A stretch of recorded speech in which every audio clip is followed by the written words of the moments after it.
আসসালামু আলাইকুম। দেখেন বড় ভাই, আমি একটা প্রতিবন্ধী, আমি এইখানে থাকি। ছোট্টবেলাতে যখন ছোট্টবেলাতে আমার মা আমার কোলে কোলে ঘুরতো। আমি বাসে বাসে ভিক্ষে করে খাই। আমার 2 মেয়ে 2 ছেলে। আমার 2 মেয়ে বিয়ে দিয়েছি। আমার 2 মেয়ে বিয়ে দিয়েছি, 3 ছেলে, 2 ছেলে, 2 ছেলে আয় করে। আমার বাড়ি আলা অসুস্থ লোকই, আমি যা বিক্রি করি, যা কিন্তু আয় করি বাড়িতে পাতাই।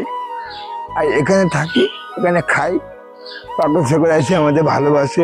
এখানে দাঁড়িয়ে সাইডে কিছুই দেয়, নিট করেই টাকা বেঁধে লোক ঝামেলা বিপদ আবাদ বালা মুসিবত এখান থেকে আসছি, টাকা মুক্ত হয়ে যায়।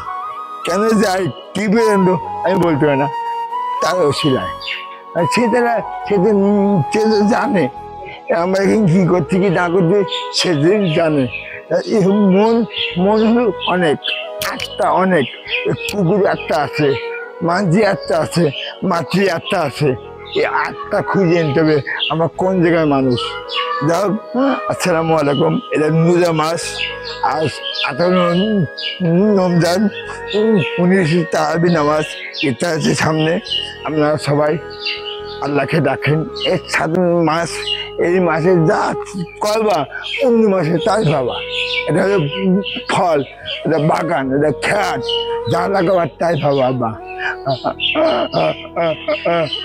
আসসালামু আলাইকুম।